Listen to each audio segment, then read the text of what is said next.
Model na bitawan ni Mara ang hawak na telepono. Hindi ito bumagsak sa sahig, ngunit lumikha ito ng isang mahinang kalabog sa ibabaw ng mesa. Sapat na para mapatingin si Angela sa kanya. Ang pag-aalala ay biglang mababasa sa mukha ng dalagita. Ma, okay ka lang po? Tila wala sa sarili. Pinulot ni Mara ang telepono at mabilis na nagpaalam. Sige na, Liza. Salamat sa tawag. Titingnan ko. Titingnan ko kung makakapunta ako. At ibinaba niya ang tawag bago pa man makasagot ang nasa kabilang linya. Nakatitig lang siya sa kawalan. Ang ingay ng pag-uusap nila ni Liza ay napalitan ng isang nakabibinging katahimikan. Ang pangalan ni Rafael at ang mga huling salita ni Liza ay umalingaw-ngaw sa loob ng kanyang isipan na parang sirang plaka. Ikaw daw ang hinihintay niyang lahat. Isang mapait na ngiti ang gumuhit sa kanyang mga labi. Isang ngiti na hindi umabot sa kanyang mga mata. Ma, sino po yon? Muling tanong ni Angela. Ang boses ay puno ng pag-aalala. Pumikit ng mariin si Mara. At pagmulat niya, pilit niyang ibinalik ang nangiti para sa anak. Wala yun, anak. Kaibigan ko lang. Halika na. Tapusin na natin tong assignment mo. Pagkatapos, matulog ka na, ha? Ngunit ang kanyang isip ay wala na sa algebra. Ang kanyang mga kamay ay mekanikal na lamang na gumagalaw. Nagsusulat ng mga numero at letra na wala ng kahulugan. Ang init at kapayapaan ng kanilang maliit na sala ay biglang nilamon ng malamig na anino na nakaraan. Nang gabing iyon, hindi dinalaw ng antok si Mara. Nakahiga siya sa kanyang kama, nakatitig sa kisame. Bawat sulok ng dilim ay nagiging isang telon. At dito ipinapalabas ang mga alaalang pilit na niyang ibinaon. 15 taon ang nakalipas. Nasa isang maliit na karinderya, sila malapit sa kanilang unibersidad. Ang amoy ng mainit na mami at siopaw ang nasa hangin. Magkaharap sila ni Rafael sa isang mesang plastik. Si Mara, puno ng pangarap at pag-asa. Si Rafael, hindi makatingin ng diretso sa kanyang mga mata. May kailangan akong sabihin sa'yo, Mara. Panimula ni Rafael. Ang boses ay walang sigla. Ano yon? Mukhang seryoso ka, ah. Nakangiting sabi ni Mara, sinusubukang pagaanin ang tensyon na kanyang nararamdaman. Huminga ng malalim si Rafael. Aalis na ako. Lilipat na ako sa ibang bansa para mag-aral ng business. At doon na rin ako maninirahan. Ha? Paano na tayo? Yun agad ang tanong na kumawala sa bibig ni Mara. At doon, binitiwan ni Rafael ang mga salitang dumurog sa kanyang puso. Wala nang tayo, Mara. Pinag-usapan na namin ni Mama. I'm going to marry someone else. Anak ng business partner ni Papa. It's more practical. Practical. Ang isang salitang yon ay parang punyal na bumaon sa kanyang dibdib. Ang lahat ng kanilang mga pangarap, ang lahat ng mga pangako, tinunaw ng isang salitang kasing lamig ng yelo. Naalala niya ang sariling mga salita, halos pabulong. Pero paano yung sinabi mo? Yung pangako mo na kahit anong mangyari, hinding-hindi kita iiwan. Sa wakas ay tumingin si Rafael sa kanya. Sa kanyang mga mata, wala nang pagmamahal, tanging awa at inip. Grow up, Mara. Hindi lahat ng bagay na dadaan sa pangarap lang. Kailangan nating maging totoo sa buhay. Hindi na niya napigilan ang mga luhang namuo sa kanyang mga mata. Sa gitna ng kanyang paghikbi, inilabas niya ang pinakamalaking balita na sana'y magiging sanhi ng kanilang kaligayahan. Rafael, buntis ako. Natigilan si Rafael. Nanlaki ang kanyang mga mata sa gulat, ngunit mabilis itong napalitan ng pagdududa at pagkadismaya. Umiling siya. Huwag mo akong daanin sa ganyan, Mara. Hindi gaganayan. Totoo ang sinasabi ko. Giit niya. Nanginginig ang boses. Tumayo si Rafael. Nag-iwan siya ng ilang piraso ng pera sa mesa. Hindi na niya muling tiningnan si Mara. Pasensya na, sabi niya. Bago tuluyang tumalikod at naglakad palayo, Iniwan siyang mag-isa sa gitna ng karinderya. Nang mga sandaling iyon, bumuhos ang malakas na ulan. Umuwi siyang basang-basa, hindi lang ng ulan, kundi ng sarili niyang mga luha. Nakatayo sa gitna ng kalsada, habang yakap-yakap ang tiyan na hindi pa nahahalata. Ipinangako niya sa kanyang sarili na hinding-hindi na siya iiyak muli dahil sa lalaking iyon. Napabalikwas ng bangon si Mara. Hinahabol niya ang kanyang hininga. Ang sakit, kahit 15 taon na ang nakalipas, ay sariwa pa rin. Naramdaman niya ang pamilyar na bigat sa kanyang dibdib. Tumayo siya at lumapit sa bintana. Hinahayaan ang malamig na hangin ng gabi na haplusin ang kanyang mukha. Ang kanyang tingin ay napadako sa isang silya sa sulok ng kanyang kwarto. Doon, nakasabit ng maayos ang kanyang uniforme, ang madilim na asul na tela, ang makintab na mga butones, at ang insignia niya sa tigisignya ng pagiging isang kapitan sa balikat. Hindi na siya ang babaeng umiiyak sa ilalim ng ulan. Hindi na siya ang biktimang basta na lang tatalikuran. Ang uniformeng iyon ang kanyang baluti. Ito ang simbolo ng lahat ng kanyang pinagdaanan, ng lahat ng kanyang ipinaglaban. Dahan-dahan, ang sakit sa kanyang mga mata ay napalitan. Ang lungkot ay naging tapang. Ang mga alaala ng kahapon ay hindi na isang tanikalang hihila sa kanya pababa. Ito na ngayon ay isang mitsyang mag-aapoy. Kinabukasan, ang amoy ng bagong timplang kape at sinangag ang gumising sa diwa ni Mara. Pinilit niyang ibaon ang bigat ng nakaraang gabi sa bawat paghalo ng kanin sa kawali, sa bawat pagbati sa sinisikat na araw. Kailangan niyang maging matatag para kay Angela. Nakaupo na sa lamesa ang kanyang anak, suot ang malinis nitong uniforme at masiglang kumakain. Pinanood siya ni Mara, isang pamilyar na init ang kumalat sa kanyang puso. Ang tawa ni Angela, ang ningning sa mga mata nito. Ito ang kanyang santuwaryo. Ito ang dahilan kung bakit ang bawat pagod at sakripisyo ay nagiging sulit. Ma, naisip ko lang po kagabi, sabi ni Angela sa pagitan ng pagsubo. Tungkol po doon sa tumawag, sa reunion ninyo. Napatigil sa pag-inom ng kape si Mara. Oh, anong meron doon, anak? Pupunta po ba kayo? Nag-angat ng tingin si Angela. Ang mga mata nito'y matalino at mapanuri, katulad ng sa kanya. Ramdam ko po kasi, parang ayaw ninyo. May problema po ba? Ngumiti si Mara at hinawakan ang kamay ng anak sa ibabaw ng mesa. Wala yun, anak. Reunion lang ng mga matatanda. Alam mo na, kwentuhan, kamustahan. Pagsisinungaling niya. Isang kasinungalingan na iniaalay niya para protektahan ang payapang mundo ng kanyang anak. Huwag mo nang isipin yon. Ang intindihin mo ay ang quiz ninyo mamaya. Tumango si Angela, ngunit bakas pa rin sa mukha nito ang pag-aalala. Matapos ihatid ang anak sa sakayan ng tricycle papuntang eskwela, hindi agad dumiretso sa opisina si Mara. Iniliko niya ang minamanehong kotse papunta sa isang pamilyar na lugar, isang tahimik na sementeryo sa gilid ng bayan. Doon, sa harap ng dalawang simpleng puntod, siya ay huminto. Ang mga pangalan ng kanyang ama at ina ay nakaukit sa malamig na marmol. Itay! Inay! Mahinang bulong niya sa hangin. 15 taon na po. Binigyan ninyo ako ng lakas para itaguyod ang apo ninyo. At ipinapangako ko po sa inyo ngayon. Gagawin ko ang lahat para protektahan siya. Hindi ko hahayaang sirain ng kahit sino ang buhay na binuo namin. Isang panata. Isang pangakong binitiwan, hindi lang para sa kanyang mga magulang, kundi para na rin sa kanyang sarili. Pagdating niya sa kanyang opisina sa kampo, ang malambot na katauhan ng isang ina ay napalitan ng awtoridad ng isang kapitan.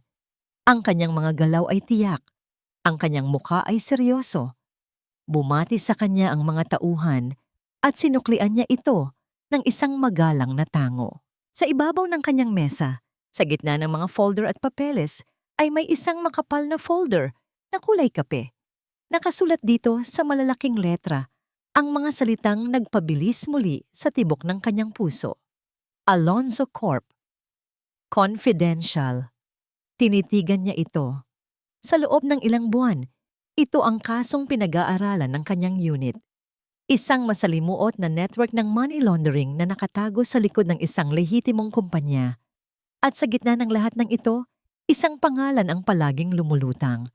Ang Pangulo at CEO nito, Rafael Alonzo. Hindi niya lubos maisip. Ang lalaking minsan niyang minahal ay ang siya ring taong nasa sentro ng isang malaking investigasyon. Nagkataon lang ba ang lahat? Ang reunion. Ang pagtawag sa kanya. Ito ba ay isang bitag? Habang malalim siyang nag-iisip, biglang tumunog ang teleponong nakapatong sa kanyang mesa. Ang direktang linya mula sa opisina ng kanyang hepe, mabilis niya itong sinagot. Captain Villanueva speaking. Captain, good morning. Colonel Reyes here. Sagot ng isang malalim at may autoridad na boses. I have an update on the Alonzo case. Napaayos ng upo si Mara. Yes, sir. Pinag-aralan na sa itaas ang lahat ng ebidensyang nakalap ninyo. It's solid. Kumpleto na tayo. Isang malamig na kaba ang gumapang sa dibdib ni Mara, kasabay ng isang kakaibang pakiramdam ng tagumpay. So ano na pong kasunod, sir? Narinig niya ang pagbuntong hininga ng koronel sa kabilang linya. We have the green light, Captain. The operation is a go. The takedown is scheduled for Saturday night. Napapikit si Mara. Sabado ng gabi. Ang eksaktong petsa ng bago pa man niya makumpleto ang iniisip, idinugtong ng koronel ang mga salitang magiging tatak ng kanyang tadhana. Coincidentally, on the night of your reunion, ang mga salitang yon ay tumatak sa isip ni Mara na parang isang selyo. Hindi siya sumagot. Dahan-dahan niyang ibinaba ang telepono. Ang kanyang mga mata ay nanatiling nakatitig sa folder ng Alonzo Corp. Hindi ito pagkakataon. Ito ay tadhana. Isang baluktot at mapait na tadhana na pilit siyang hinihila pabalik sa isang kabanatang matagal na niyang isinara.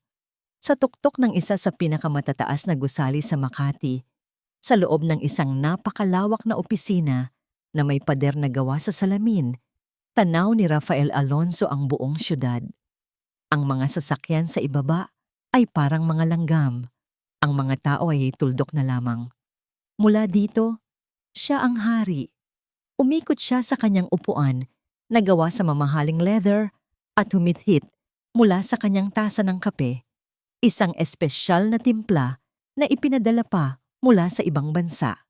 Sa hangin ay nanunuot ang amoy ng tagumpay, ng salapi at ng kapangyarihan. Perpekto ang pagkakasunod ng hibla ng kanyang buhok, walang gusot ang kanyang mamahaling Italian suit. Sir, here are the final details for the event on Saturday. Sabi ng kanyang assistant na si Jessica, inilalapag ang isang tablet sa kanyang makintab na mesa. Hindi man lang ito tiningnan ni Rafael. Is everything in order? The best caterer? The unlimited premium drinks, the media coverage I requested? Yes, sir. Everything is arranged as you instructed. Pero sir, if you don't mind me asking, this seems extravagant for a simple batch reunion. Magalang na puna ni Jessica. Isang mapanuyang nangiti ang sumilay sa labi ni Rafael. It's not a simple reunion, Jessica. It's a statement. I don't care about the cost. Ang mahalaga, makita nila kung nasaan na ako ngayon. At kung nasaan na ang mga naiwan sa ibaba. Tumango na lamang si Jessica, hindi na nangahas pang magtanong. Is there anything else, sir? Leave me, utos ni Rafael. Ang mga mata ay muling itinuon sa tanawin sa labas. Nang maiwang mag-isa, binuksan ni Rafael ang isang drawer sa kanyang mesa. Kinuha niya mula roon ang isang luma at medyo kupas ng yearbook. Dahan-dahan niyang binuklat ang mga pahina. Ang mga daliri ay lumilipat sa mga pamilyar, ngunit ngayoy laos na mga itsura. Isang ngisi ng pagkutya ang nasa kanyang mukha para sa halos lahat. Hanggang sa huminto ang kanyang daliri sa isang larawan. Isang dalagitang may simpleng nangiti at matatalinong mga mata. Walang kolorete sa mukha, Ang buhok ay nakatali lang sa isang simpleng ponytail. Sa ilalim nito, ang pangalan, Mara Villanueva. Tumitig siya sa larawan ng matagal. Hindi pagmamahal ang nakikita niya, kundi isang alaala ng isang bagay na kinamumuhian niya. Isang alaala ng panahon na hindi siya ang bida. Noong sila pa, laging si Mara ang mas matalino, ang mas hinahangaan ng mga propesor, ang may mas maraming kaibigan. At siya lang ang anak ni Alonso na mayaman. Kinailangan niyang patunayan sa sarili niya at sa lahat na ang pag-iwan niya kay Mara ay ang pinakatamang desisyon na ginawa niya sa buong buhay niya.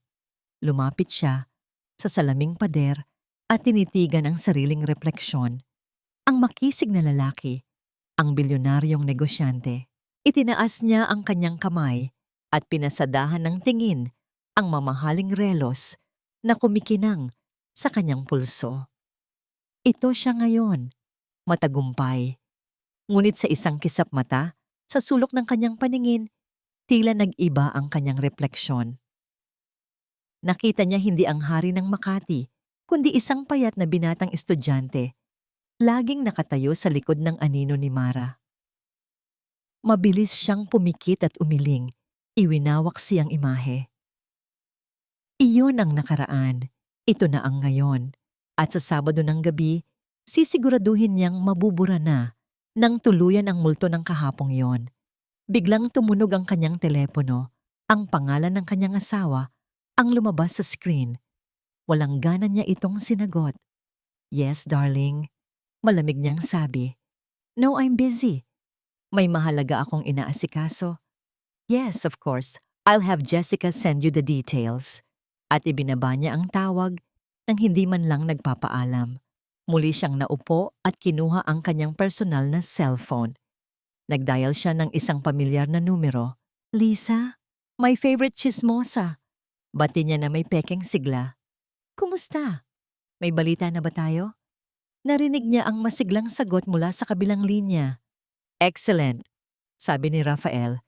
Isang malamig na kislap ang lumitaw sa kanyang mga mata. "Good job. Just make sure she comes. Don't take no for an answer." Huminto siya sandali. Hinahayaang namnamin ang sandali. "Siguraduhin mong darating siya." Ulit niya, ang bawat salita ay may bigat at may bahid ng panganib. "May sorpresa ako para sa kanya na hinding-hindi niya malilimutan." Dumating ang gabi ng Sabado. Ang grand ballroom ng isang 5-star hotel sa Makati ay naliligo sa ginintuang liwanag mula sa mga kumikinang na chandelier. Ang hangin ay puno ng amoy ng mamahaling pabango at masasarap na pagkain. Ang bawat isa ay nakasuot ng kanilang pinaka-eleganteng kasuotan. Hawak ang mga kopita ng alak at abala sa ingay ng mga pekeng tawanan at pilit na kamustahan. Sa gitna ng lahat ng ito, si Rafael Alonso ay parang isang hari sa kanyang kaharian. Bawat galaw niya ay may kasamang yabang. Ang kanyang tawa ang pinakamalakas, ang kanyang boses ang nangingibabaw. Ibinibigay niya ang mga papuri na parang limos. Tinatapik ang mga balikat ng mga dating kaklase na tila ba pag-aari niya ang mga ito. Ang reunion na ito ay hindi para sa pagkakaibigan. Ito ang kanyang entablado. Ngunit sa isang sulok, malayo sa sentro ng atensyon, ay tahimik na nakaupo ang isang babaeng hindi nababagay sa lugar. Si Aling Teresita, may-ari ng isang maliit na karinderya na madalas tambayan noon ni Mara. Ang kanyang simpleng bestida at magaspang na mga kamay ay isang malaking kontradiksyon sa kinang at karangyaan ng paligid. Hindi siya mapakali. Bawat ilang minuto, ang kanyang mga mata ay lumilibot. Hinahanap ang isang pamilyar na mukha sa gitna ng dagat ng mga estranghero. "Nasaan ka na ba, Mara? Sana ay huwag ka nang pumunta."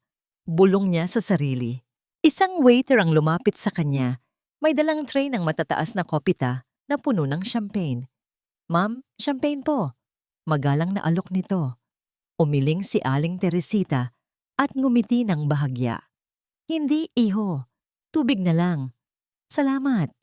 Ang simpleng pagtanggi na yon ay isang pader sa pagitan niya at ng mundo ni Rafael habang pinagmamasdan niya ang mga dating kaklase na nagpapaligsahan sa pagbida ng kanilang mga bagong kotse at mga biyahe sa ibang bansa.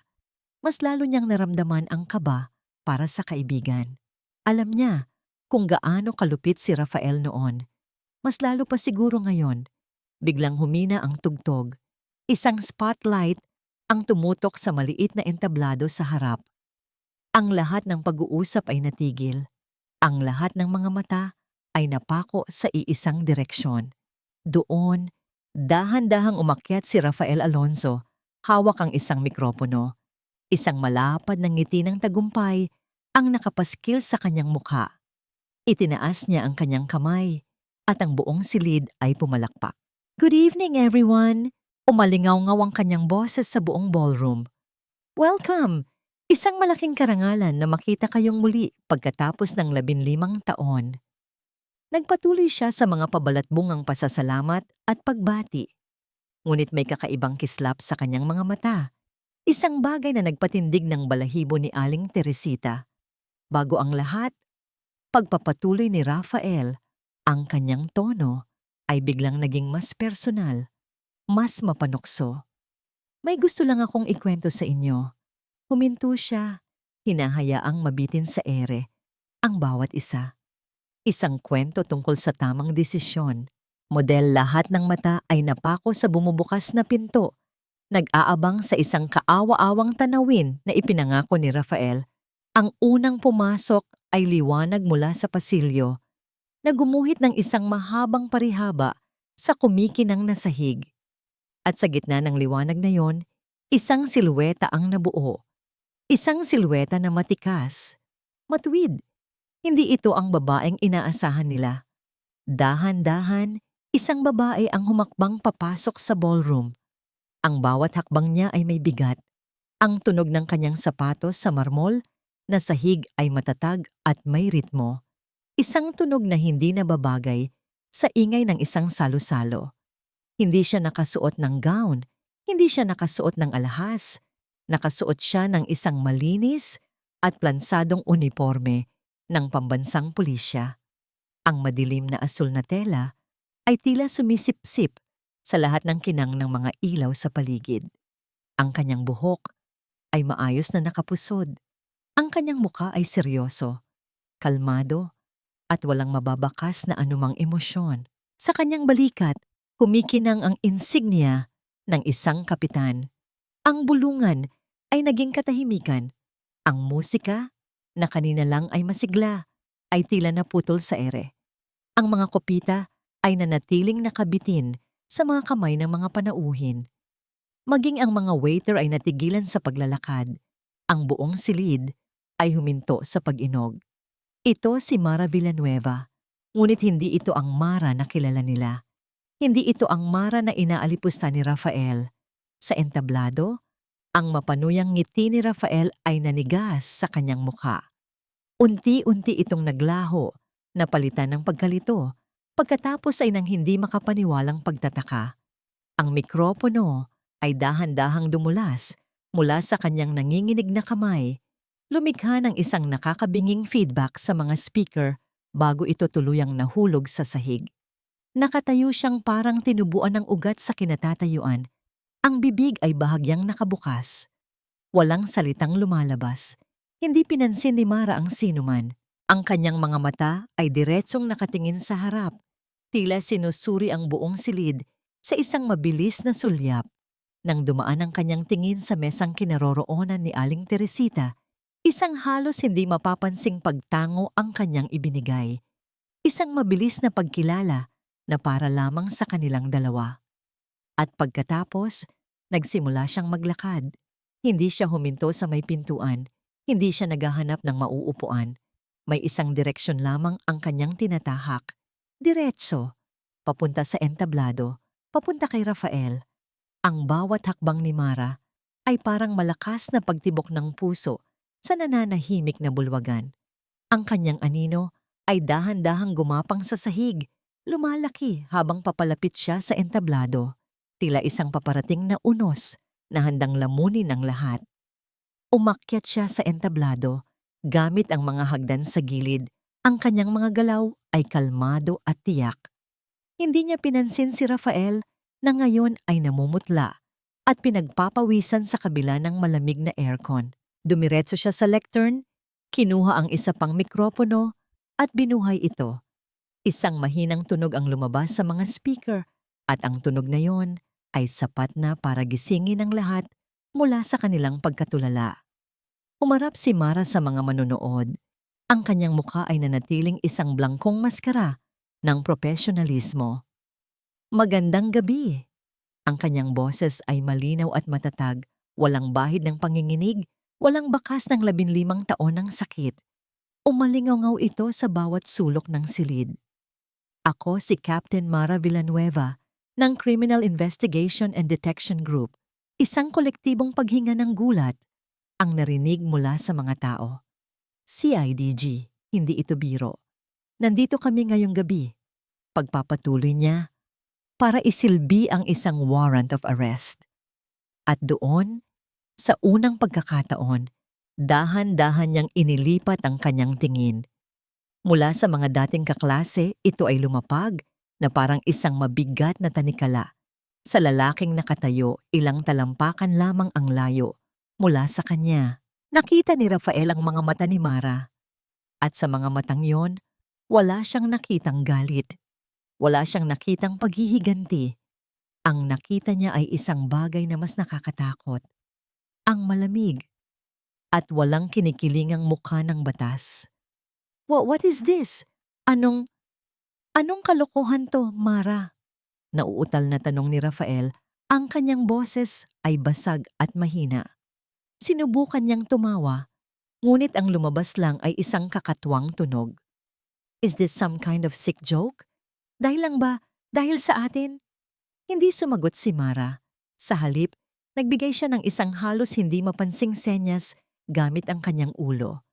Mula sa iba't ibang panig ng ballroom, 4 na lalaki at 2 babae na kanina lang ay nakikihalubilo at nakasuot ng formal na damit ang biglang tumayo. Mabilis ngunit tahimik nilang inalis ang kanilang mga coat at blazer. Inilalantad ang mga baril na nakasukbit sa kanilang mga tagiliran at ang mga ID ng pulisya na nakasabit sa kanilang mga leeg. Sila ay kumilos ng may koordinasyon, lumilikha ng isang hindi makikitang harang sa paligid ng entablado. Ang mga bulungan ay naging mahihinang sigaw ng takot. Ang mga cellphone ay nagsimulang lumabas. Ang mga kamera ay nakatutok sa entablado. Muling nagsalita si Mara. Ang kanyang boses ay kasing talim ng isang kutsilyo. Pinuputol ang lahat ng ingay. Binuklat niya ang isang maliit na folder na kanina pa niya hawak. Rafael Alonso. Pagbasa niya sa pangalan na may bigat at pinalidad. Ikaw ay inaaresto para sa mga kasong may kinalaman sa Republic Act 960 o ang Anti-Money Laundering Act of 2001 at large-scale economic sabotage. Ang bawat salita ay parang isang pako na ibinabaon sa kabaong ng pagkatao ni Rafael. Ang kanyang mga tuhod ay nanghina. Ang kanyang mukha ay nawalan ng lahat ng kulay. Ang hari ay tuluyan ng nawalan ng korona. Itiniklop ni Mara ang folder. Lumapit siya sa kanya. Ang distansya sa pagitan nila ay halos isang dangkal na lang. Tinitigan niya ito ng diretso sa mga mata at sa wakas, binitiwan niya ang mga salitang tatapos sa lahat. Rafael Alonso, sa ngalan ng batas, inaaresto ka namin.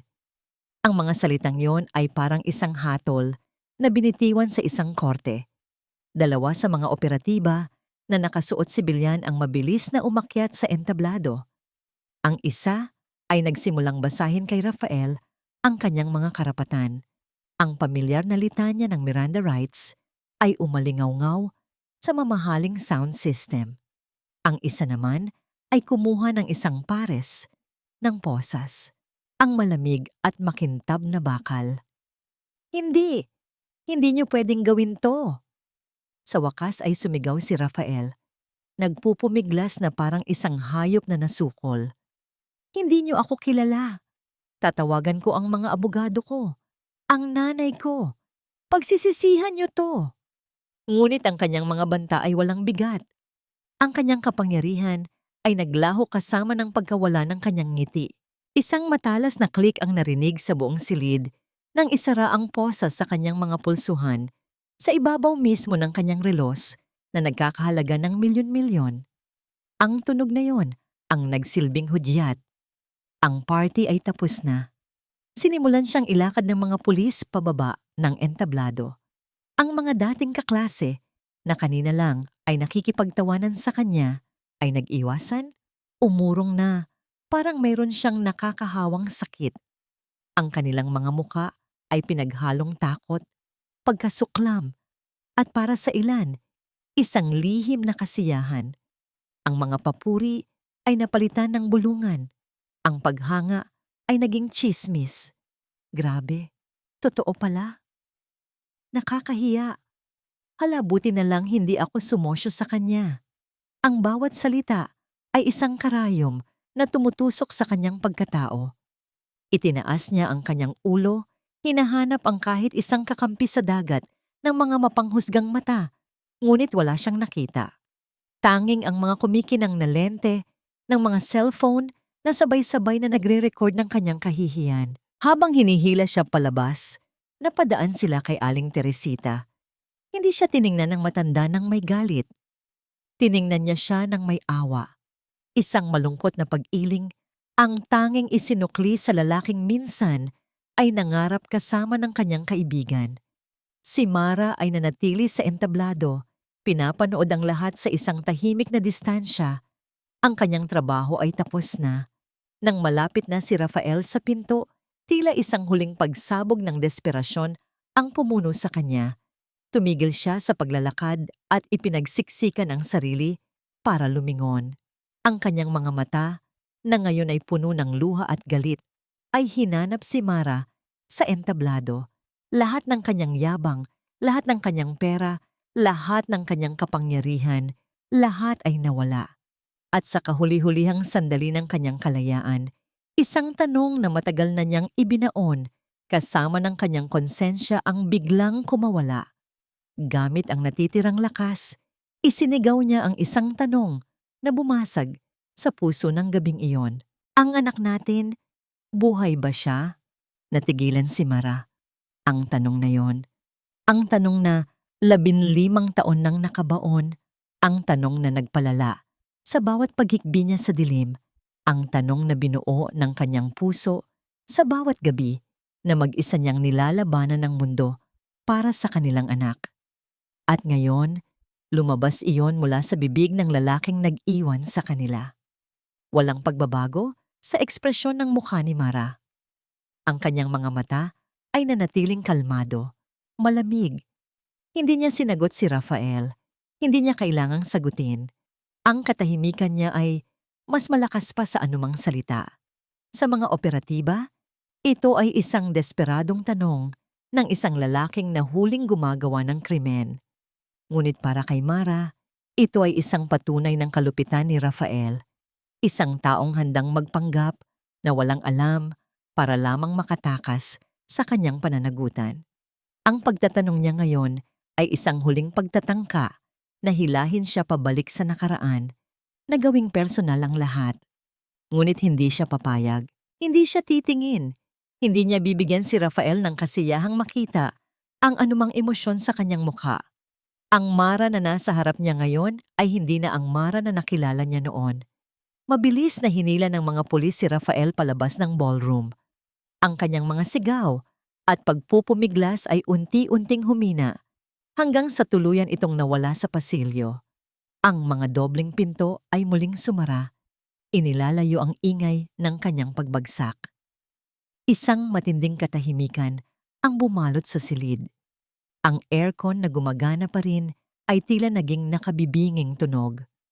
Ang mga dating kaklase ay nagkatinginan, walang nakaimik. Ang kanilang mga mukha ay pinaghalong gulat, kahihiyan, at isang kakaibang pagtataka. Si Aling Teresita ay umiiyak na ng tahimik sa kanyang sulok, ang kanyang kamay ay nakatakip sa kanyang bibig. Hindi niya alam kung bakit siya umiiyak, dahil ba sa galit, sa ginhawa, o sa alaala ng isang Mara na nawala na. Dahan-dahang ibinaba ni Mara ang mikropono. Hindi niya kinailangan ng isang salita pa. Ang kanyang presensya, ang kanyang ginawa, ang kanyang pananahimik, lahat ay sapat na. Bumaba siya mula sa entablado. Ang kanyang mga hakbang ay matatag pa rin, ngunit mayroon na ngayong bahagyang paggaan sa bawat isa. Lumingon siya sa kanyang mga operatiba. Let's go! Utos niya. Ang boses ay kalmado at tiyak. Proceed with the standard protocol. Tumango ang kanyang mga tauhan at sinimulan nilang ayusin ang lahat. Lumabas si Mara mula sa ballroom, hindi na muling lumingon. Sa likod niya, ang grand reunion ng klase ay natapos. Hindi sa isang masayang salo-salo, kundi sa pagbagsak ng isang tao at ang pagpapakita ng tunay na kulay ng isang lipunang labis na nagpapahalaga sa pera at kapangyarihan. Ang gabi ay nagsimula sa yabang ni Rafael, ngunit ito ay nagtapos sa isang matikas na kapitan na sa katahimikan ng kanyang paglisan ay nag-iwan ng isang matinding aral na ang tunay na lakas ay wala sa kung ano ang meron ka, kundi sa kung sino ka. Nakaupo si Captain Mara Villanueva sa driver's seat ng kanyang patrol car, nakaparada sa isang madilim na sulok sa labas ng hotel. Ang mga ilaw ng emergency vehicle ng kanyang mga tauhan ay kumikislap sa malayo. Ang sirena ay tahimik. Sa loob ng sasakyan niya, ang tanging ingay ay ang marahang paghinga niya. Pinanood niya ang pag-alis ng van na nagdadala kay Rafael patungo sa presinto. Ang mga ilaw nito ay unti-unting lumiliit hanggang sa tuluyan itong naglaho sa abot tanaw. Napakapit siya ng mahigpit sa manibela.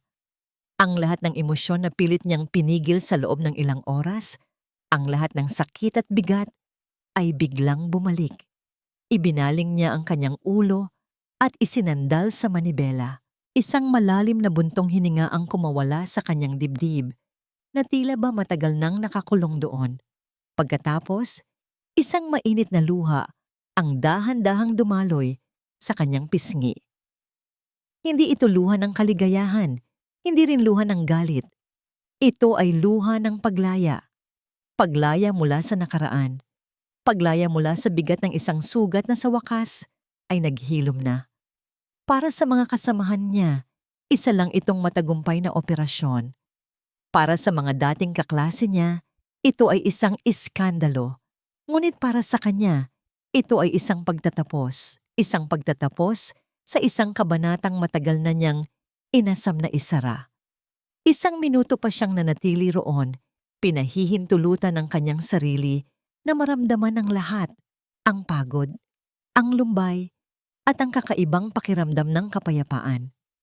Pagkatapos, dahan-dahan siyang umayos ng upo. Pinunasan niya ang kanyang mga luha gamit ang likod ng kanyang palad. Hindi niya inayos ang kanyang uniforme o ang kanyang buhok. Dumiretso siyang paandar ng sasakyan. Ngunit hindi siya dumiretso sa presinto. Nagmaneho siya papunta sa isang 24-hour convenience store. Pumarada siya sa parking lot at bumaba. Ang lamig ng aircon sa loob ng tindahan ay nagparamdam sa kanya ng kakaibang ginhawa. Diresto siya sa freezer section at doon, kinuha niya ang isang pint ng strawberry ice cream, ang paborito ni Angela. Isang maliit na bagay, isang normal na bagay. Ang pagkilos ng isang ina na umuuwi pagkatapos ng isang mahabang araw. Pagkatapos magbayad, bumalik siya sa kotse. Habang nagmamaneho pa uwi, tinitigan niya ang ice cream sa passenger seat. Hindi ito regalo ng tagumpay. Ito ay simbolo ng pagpapatuloy ng buhay, ng pagpapatuloy ng kanyang papel bilang isang ina. Pagdating niya sa kanilang tahanan, 12:00 na ng hating gabi. Tahimik niyang ipinarada ang kotse at pumasok sa bahay. Ang ilaw sa sala ay patay. Ngunit nakita niya ang mahinang liwanag na lumalabas mula sa silid ni Angela. Napakunot ang noo niya. Bakit gising pa ang anak ko? Dahan-dahan siyang lumapit sa pintuan ng kwarto ni Angela. Bukas ito ng bahagya. May naririnig siyang mahinang boses mula sa loob. Ma, May tumawag po. Nagulantang si Mara. Hindi siya napansin ni Angela. Nakaupo ang kanyang anak sa kama. Hawak ang cellphone. Ang mukha ay puno ng pag-aalala. Mula sa isang TV news. Nanindig ang balahibo ni Mara. Ang kapayapaang kanina lang ay naramdaman niya ay biglang naglaho. Napalitan ng isang matinding kaba. Pumasok siya sa silid. Angela, bakit gising ka pa anak? Tanong niya. Pilit na pinapanatili ang kalmadong tono. Nagtataka at gulat na napalingon si Angela. Ma, kagigising ko lang po. May tumawag po kasi sa landline na natin. Hindi ko po sana sasagutin pero paulit-ulit po. Sinagot ko po tapos tinanong nila kung kayo daw po ang Captain Mara Villanueva. Lumapit si Mara at dahan-dahang umupo sa tabi ng anak sa kama. Kinuha niya ang cellphone nito at inilapag sa nightstand. Ang kanyang puso ay kumakabog ng malakas. Anong sinabi mo anak? Sabi ko po kayo nga.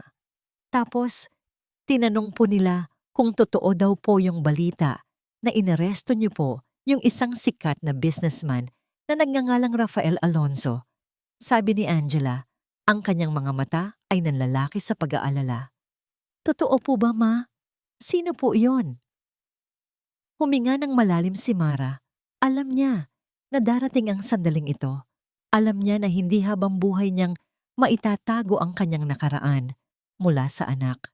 Ngunit hindi niya inakala na ganito kabilis at ganito kasakit. Hinawakan niya ang kamay ni Angela. Anak, pakinggan mo si Mama ha? At maniwala ka sa akin. Hinatid ni Mara si Angela pabalik sa kama at umupo siya sa tabi nito. Pinisil niya ang kamay ng kanyang anak. Sinisiguradong maramdaman nito ang kanyang presensya. Anak, si Rafael Alonzo, siya ang biological father mo. Diretsong sabi ni Mara. Ang bawat salita ay mabigat ngunit malinaw. Hindi niya nilambot ang katotohanan. Alam niyang kailangan ni Angela ang katotohanan, gaano man ito kasakit. Nanlaki ang mga mata ni Angela. Umiling-iling siya. Tila hindi makapaniwala sa narinig. Pero, paano po? Bakit hindi niyo po sinabi sa akin? At bakit po kayo, inaresto niyo po siya?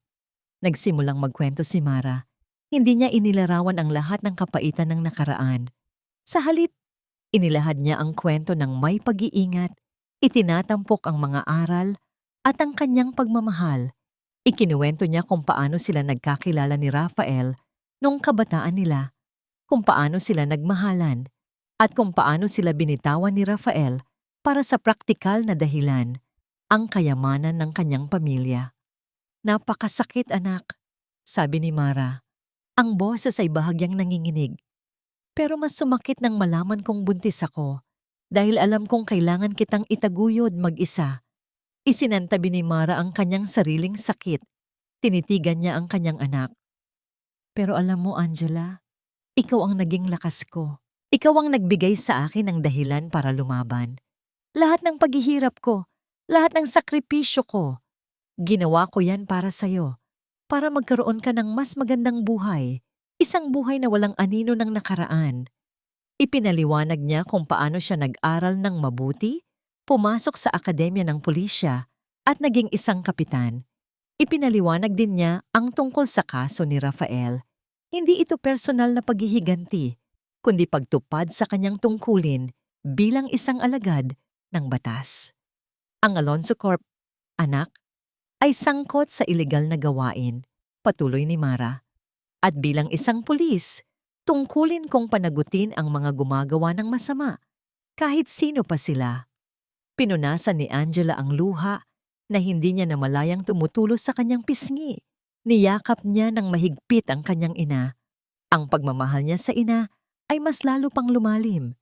Ang kanyang ina ay hindi lang isang simpleng ina. Siya ay isang bayani. Ma, hindi ko po kailangan ng tatay na katulad niya.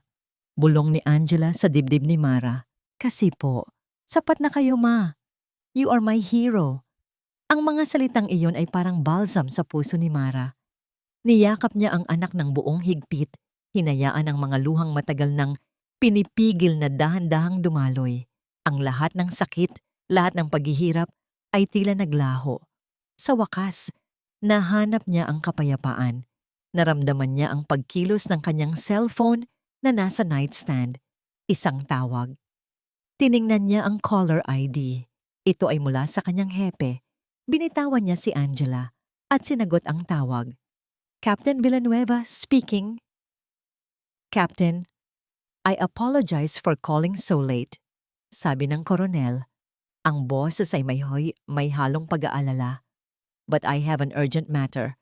Doña Esmeralda Alonzo is on her way to the precinct. She's demanding to see you. Napatindig si Mara.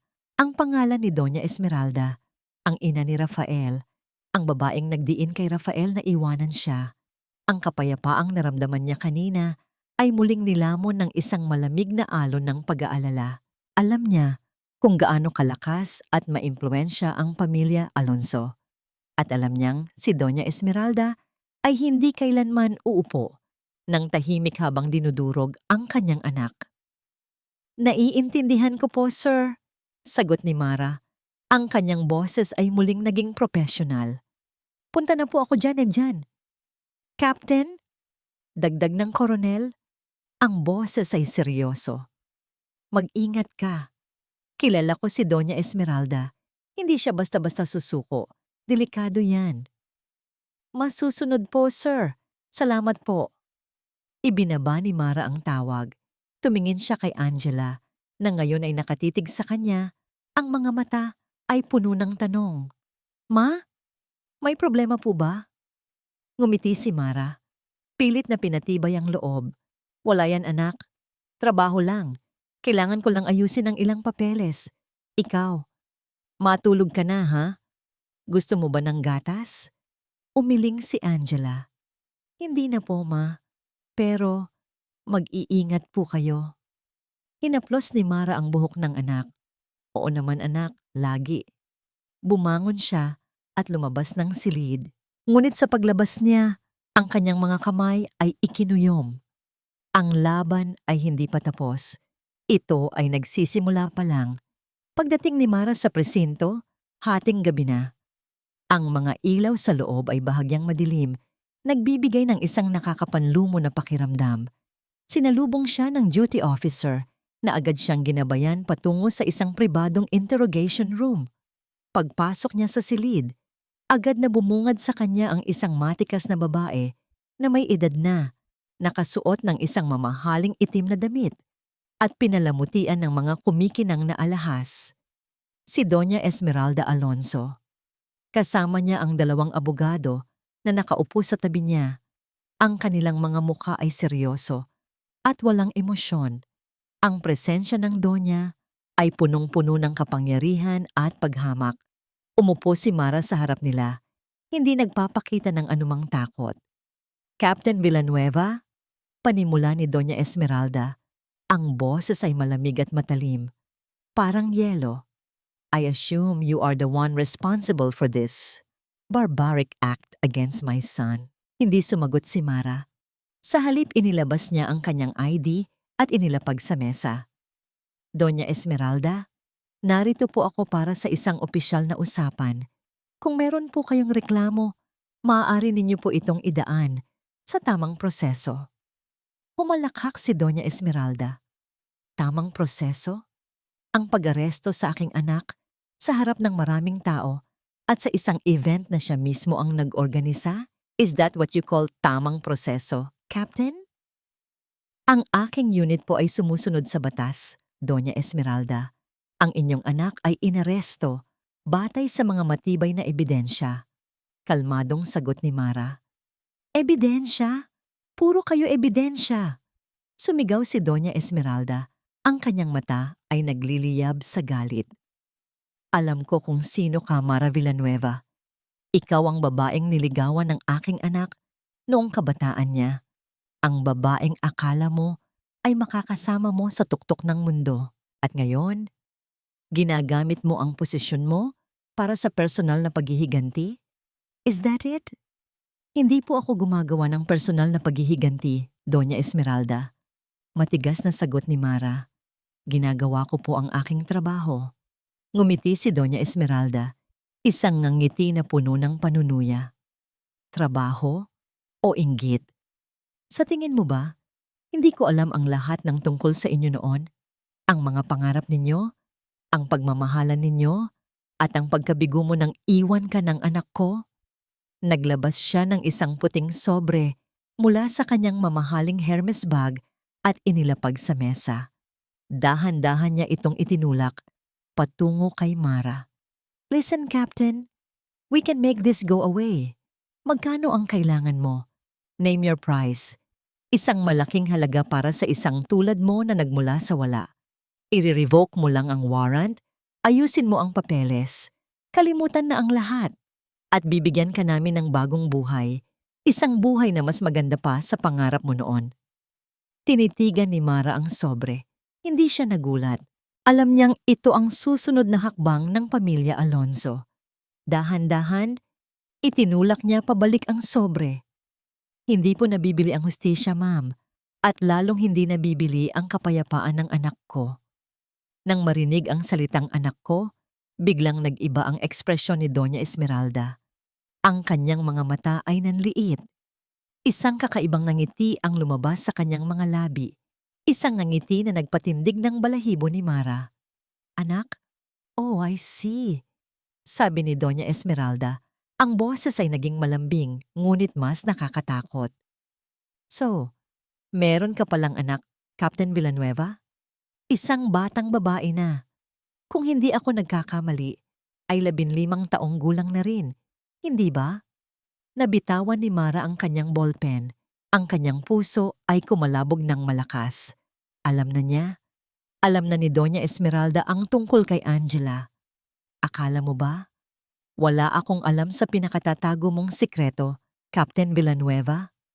Patuloy ni Doña Esmeralda. Ang kanyang tingin ay matalim na parang punyal.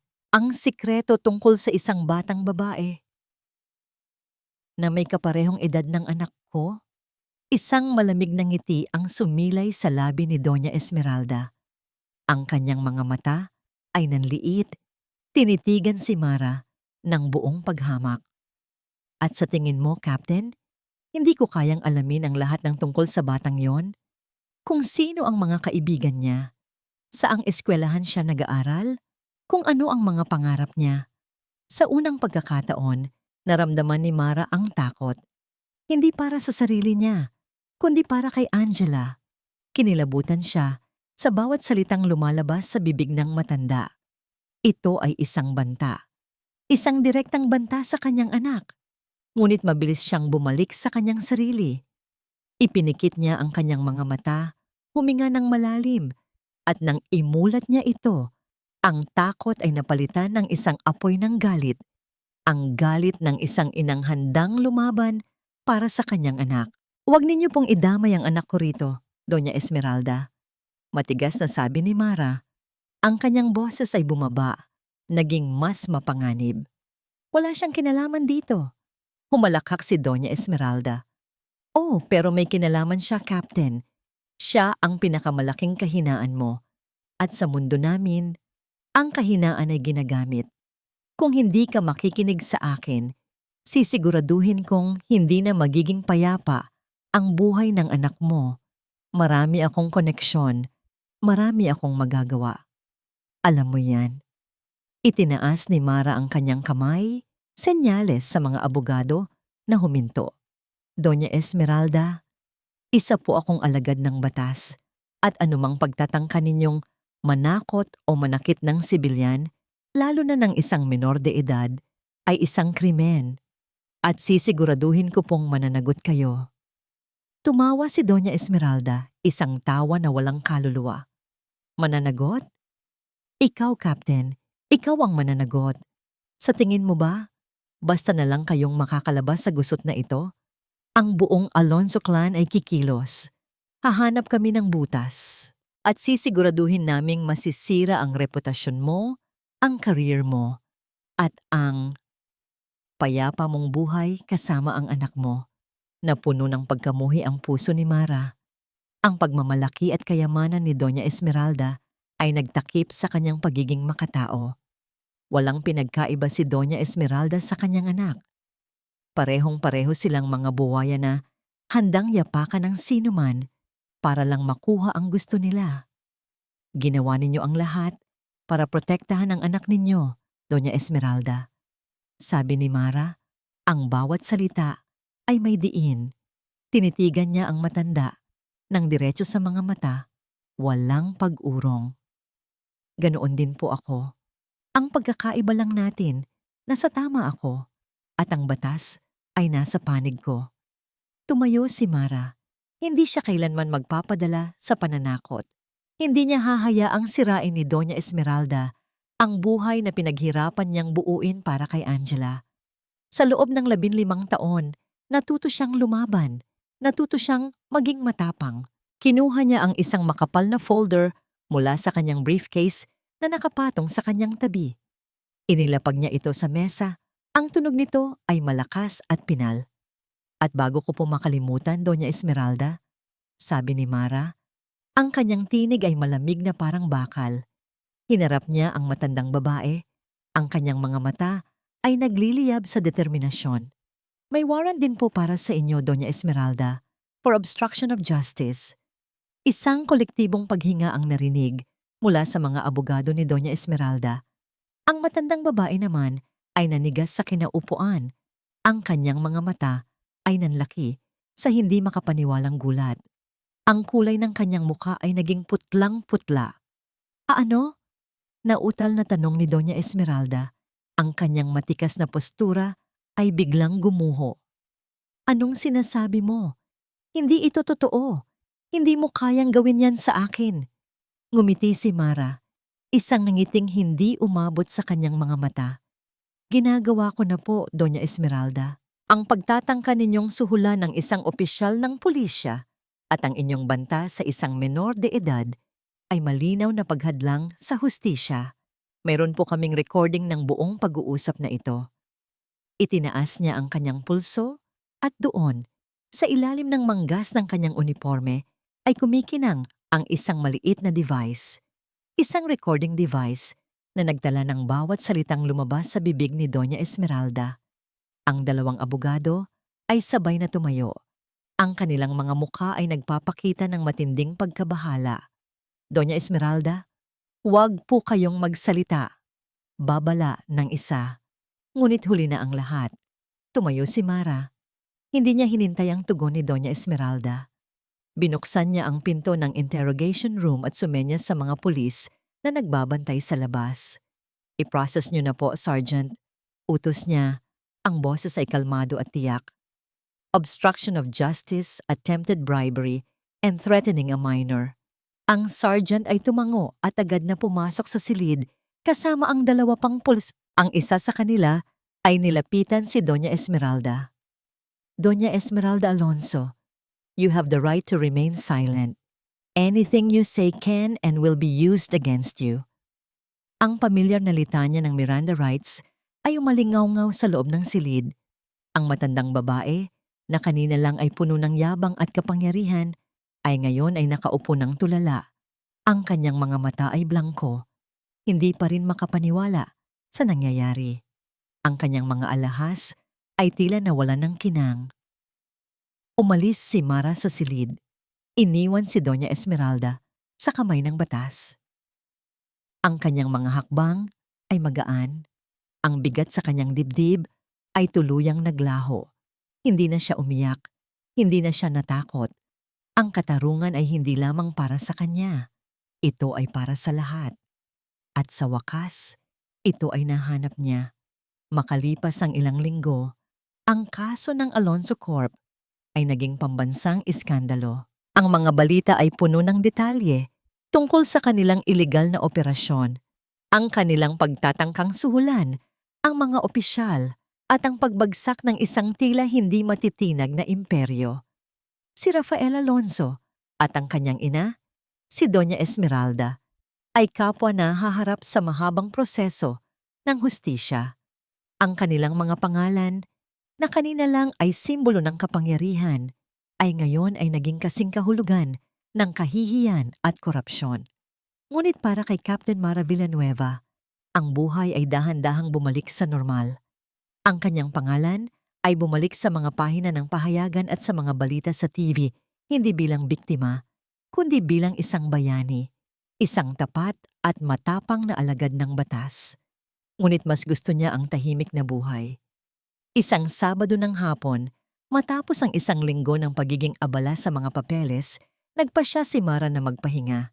Siya at si Angela ay nasa karinderya ni Aling Teresita. Ang amoy ng sariwang luto, ang tawanan ng mga customer, at ang pamilyar na presensya ni Aling Teresita ay nagbigay ng ginhawa sa kanya. Mara, Angela, kainan na. Masiglang sigaw ni Aling Teresita, inilapag ang 2 plato ng piniritong isda at kanin sa kanilang mesa. Bagong huling yan, siguradong masarap. Ngumiti si Angela. Ang kanyang mga mata ay kumikinang sa tuwa. Wow, Aling Teresita! Salamat po! Pinanood ni Mara ang kanyang anak na masayang kumakain. Ang mga huling linggo ay naging magulo. Ngunit sa gitna ng lahat ng kaguluhan, ang kanilang relasyon ni Angela ay mas lalong tumibay. Ang kanilang pag-uusap noong gabing iyon ay nagtanggal ng lahat ng pagtatago at nagpalalim sa kanilang tiwala sa isa't isa. Kumusta ka na, Mara? Tanong ni Aling Teresita. Umupo sa tabi nila. Hindi ka na masyadong balisa ngayon, ah? Ngumiti si Mara, isang tunay na ngiti. Opo, Aling Teresita. Okay na po ako. Okay na po kami ni Angela. Napakagat ng labi si Angela. Tila may sasabihin. Ma, piyesta po pala sa barangay sa Sabado. Pwede po tayong mamasyal? Hindi pa po tayo nakakapanood ng parada dati. Nag-alinlangan sandali si Mara. Ang mga fiesta ay puno ng tao. Ngunit nang makita niya ang pag-asa sa mga mata ng kanyang anak, hindi niya kayang tumanggi. Sige anak, pero mag-iingat tayo ha? Masayang niyakap ni Angela ang kanyang ina. Thank you, Ma. You're the best. Pinanood ni Mara ang kanyang anak na tumatakbo papunta sa tindahan ng palamig. Ang kanyang puso ay puno ng kagalakan.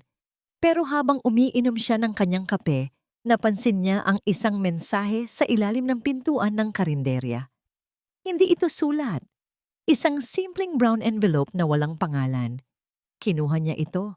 Mabigat. Tiningnan niya ang laman nito. Isang sulat. Mula kay Rafael, galing sa pitan. Tinitigan niya ang sulat ng matagal. Ang kanyang mga daliri ay marahang humahaplos sa papel. Ang nakaraan ay pilit pa ring kumakatok. Ngunit ngayon, meron na siyang kakayahang magpasya kung bubuksan niya ang pinto o hindi. Sa isang iglap, nagpasya siya. Dahan-dahan, itinago niya ang sulat sa kanyang bag, sa isang bulsa na alam niyang hindi na niya muling bubuksan. Makalipas ang 5 taon, si Captain Mara Villanueva ay naging Major Mara Villanueva. Ang kanyang katapatan at husay sa trabaho ay nagdala sa kanya sa mas mataas na posisyon. Ngunit sa kabila ng lahat ng parangal at pagkilala, ang pinakamalaking tagumpay niya ay ang tahimik at masayang buhay na ibinahagi niya sa kanyang anak. Ngayon, ang araw na yon ay isa sa pinakamahalaga sa kanilang buhay. Graduation Day ni Angela.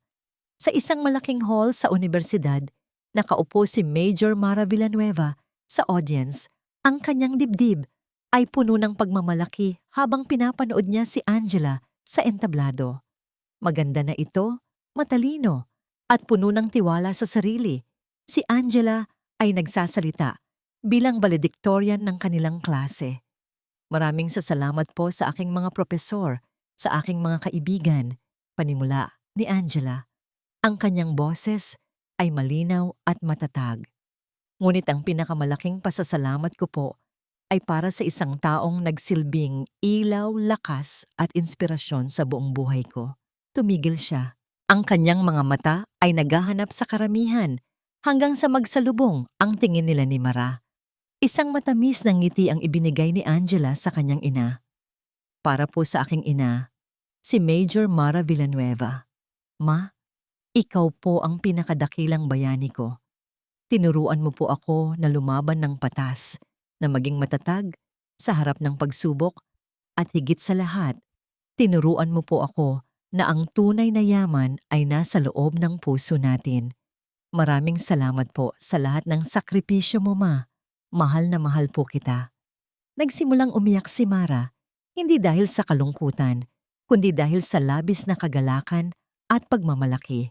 Ang kanyang anak ay lumaki ng maayos, naging isang kahanga-hangang dalaga. Lahat ng kanyang pinagdaanan ay nagbunga. Nang gabing iyon, matapos ang selebrasyon, tahimik na nakaupo si Mara sa kanyang mesa sa bahay. Ang diploma ni Angela ay nakapatong sa isang frame, kumikinang sa ilalim ng ilaw. Kinuha niya ang kanyang bag at mula sa isang bulsa na matagal nang sarado, dahan-dahan niyang inilabas ang isang kupas ng brown envelope. Ang sulat mula kay Rafael, dahan-dahan niya itong binuksan. Nanginginig ang kanyang mga daliri. Hindi niya inakala na darating pa ang araw na ito. Binasa niya ang sulat. Punong-puno ito ng paghingi ng tawad. Ikinuwento ni Rafael ang kanyang mga pagsisisi, ang kanyang mga pagkakamali, at kung gaano siya nagdurusa sa kulungan. Sa huling bahagi ng sulat, muli niyang tinanong ang tungkol sa anak nila. Nagtanong siya kung buhay ba ito at kung may pagkakataon pa ba siyang makita ito. Nang matapos niyang basahin, inilapag ni Mara ang sulat sa mesa. Hindi na niya naramdaman ang galit. Hindi na niya naramdaman ang sakit. Ang tanging naramdaman niya ay isang malalim na paghihinga. Tumayo siya at lumapit sa bintana. Mula roon, tanaw niya si Angela na nakaupo sa balkonahe, kausap ang kanyang mga kaibigan, masayang nagpaplano ng kanilang kinabukasan. Ang tawa ni Angela ay umalingaw-ngaw sa hangin. Hindi na kailangan ni Mara na sumagot sa sulat. Ang kanyang sagot ay nasa harap na niya. Ang kanyang sagot ay ang buhay na binuo niya para sa kanyang anak. Ang kapayapaan na kanilang natagpuan. Ang pag-asa na patuloy nilang niyayakap. Ang tunay na hustisya ay hindi lamang sa pagbagsak ng masama, kundi sa pagbangon ng mabuti.